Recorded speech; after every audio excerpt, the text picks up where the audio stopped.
Today I'm going to take you on an Argosy cruise of the Seattle Harbor.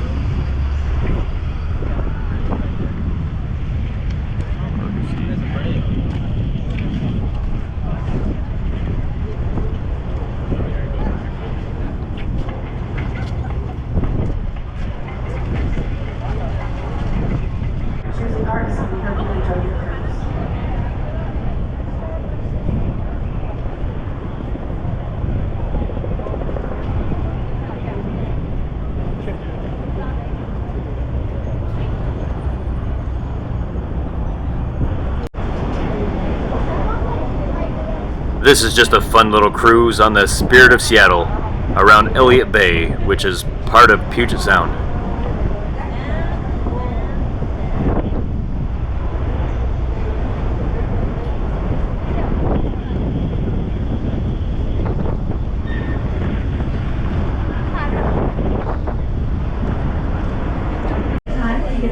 Smells good on here. Smells like popcorn.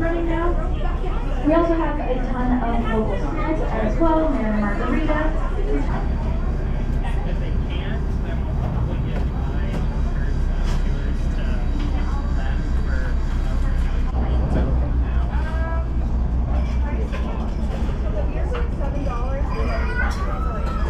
Lots of interesting little souvenirs with Mount Rainier and the Space Needle on them, but I couldn't resist the smell of that popcorn. And not spill my popcorn. Leaving Pier 55 now. Today, if not another day, that used to be known as Railroad Avenue, which of course had railroads on it back in the day when Seattle was starting to grow and move industrially and become more of the port that it is today.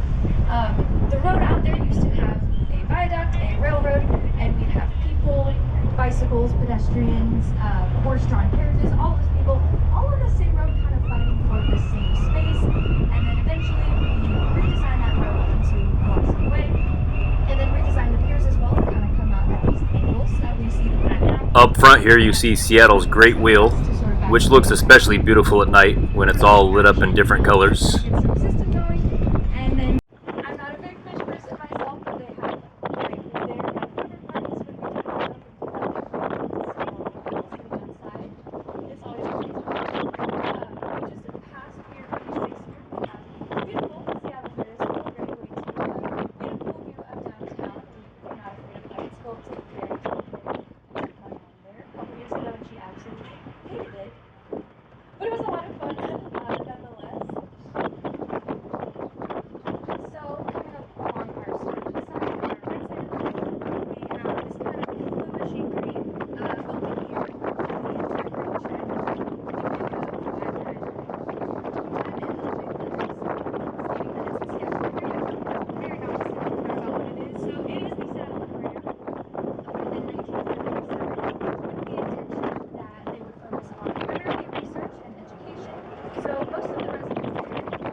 And that means that all of those exhibits and displays that you see of the animals out there, most of them have been here for about like 6 months. We are now passing by the Seattle Aquarium. So it's great that we're not just housing all those animals in there, we get to learn about them and then bring them back home so that they're not sticking there over lives.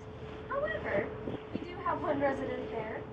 Her name is Mishka, and she is one of 3 generations, one of the 4 sea otters that we do have at the aquarium, and she is a lifelong resident. So in 2015, she was actually found by all those researchers that we have there to have contracted as well. What? In a sea otter, right? Kind of weird. But because of all those fires, the summer fires, and the haze that Seattle has taken now, they realized that she had a form of sea otter, whatever that looks like. But they were able to muster up an inhaler that's similar to a human. I believe it's an adapted cat inhaler, and they taught her how to push on it so that she can breathe into what's up there. You have a private boat. You can also do kayak rentals out of there, but that's where you go to park if you wanted to bring your boat, or maybe one of the other neighborhoods further away from the water, spend some time in Seattle.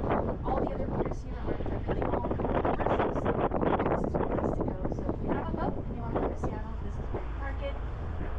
And right now,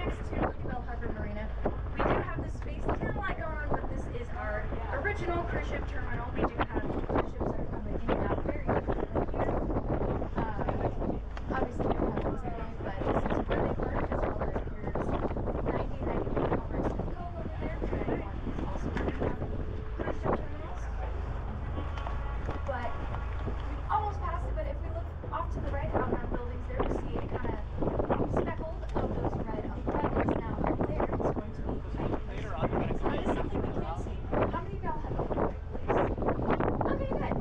Have you been to all 5 levels of bike lanes? Yeah, it's kind of weird. It's not very tall. A lot of people, when you say that it is 5 like stories, you think it'd be a bigger building, but it's actually more outside.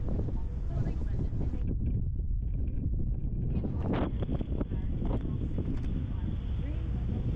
off to our right here now we have that bridge building with that skeleton on the bottom and big red top. This is the Edgewater Hotel. As you can probably hear the cruise commentator saying, this is the Edgewater Hotel we're coming up to now. It does sit completely over the water, and guests actually used to be able to fish from the lobby and from their room. And the Beatles actually stayed here and did just that in their 1964 tour of America.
Here we are coming up on Queen Anne Hill now.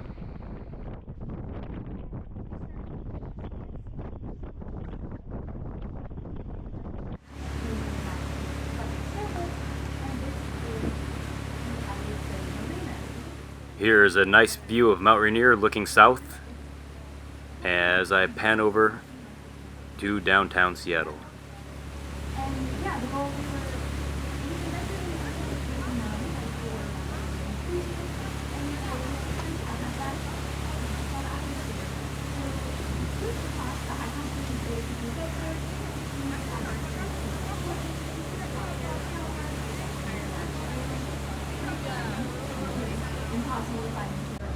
Mount Rainier is south and east along the Cascade Mountain Range.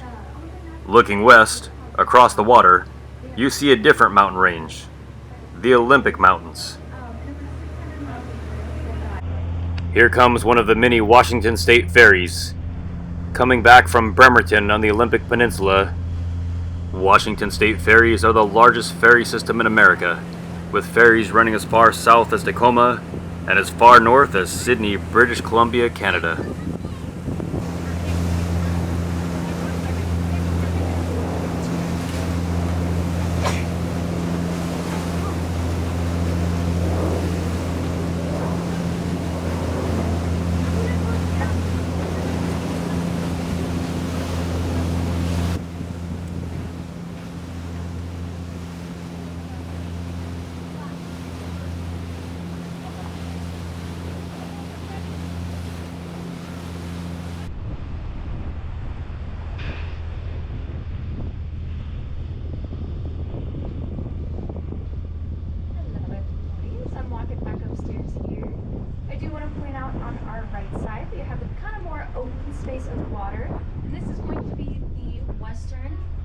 Waterway of the Duwamish River. The Duwamish River is actually split. It is one river that kind of comes from Mount Rainier. So it is a freshwater river that then feeds people. I've seen cars, military vehicles, anything that would be cheaper. We're passing by T-Mobile Park and Lumen Field, where the Mariners and the Seahawks play. Whether it's across the bay or to Alaska, they can take them anywhere, which is crazy for me. So if you grew up not by water, to imagine that you just get yourself transported by a tugboat car. That's pretty cool.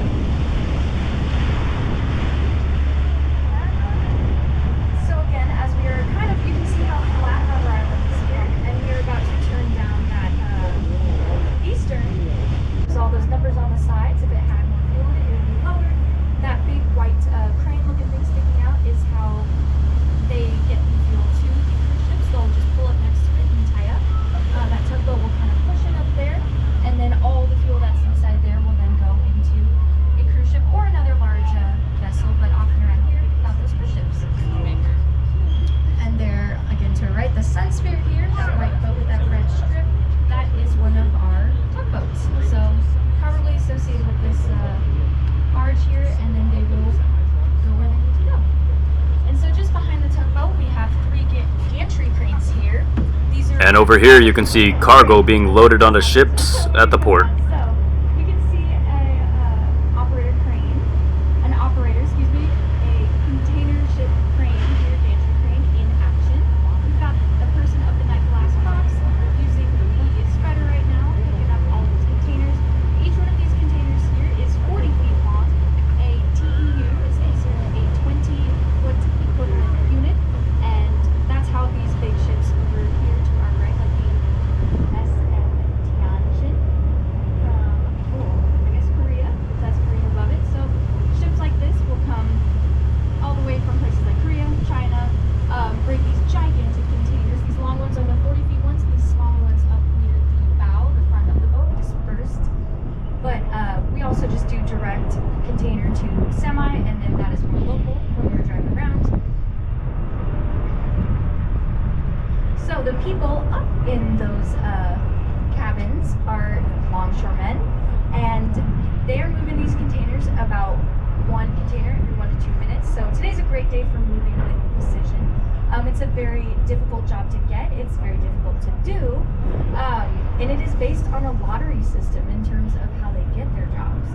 So in like 2015, I believe, 15,000 people applied for the job, and only 326 were randomly selected to even apply and then do all the interview process for that. So it is a great job. They are part of a very strong union that gets them good hours, good pay, but in return you're a very small number of people who actually know what's in there. I don't believe that people on shore that know what's in there. They just have a huge map and basically tells them that vessel which ones to take out first, last,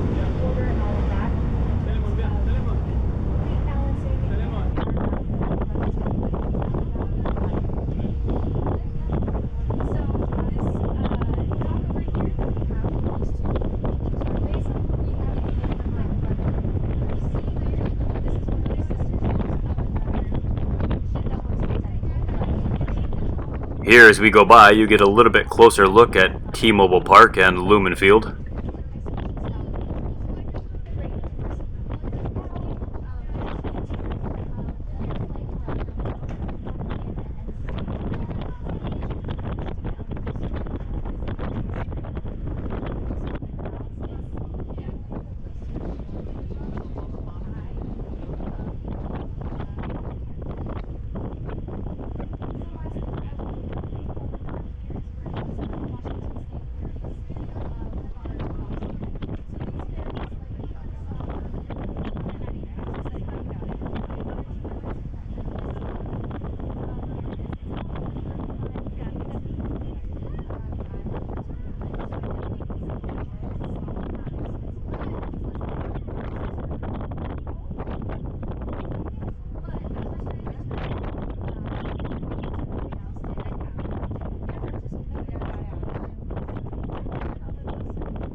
Well, apparently we're almost there.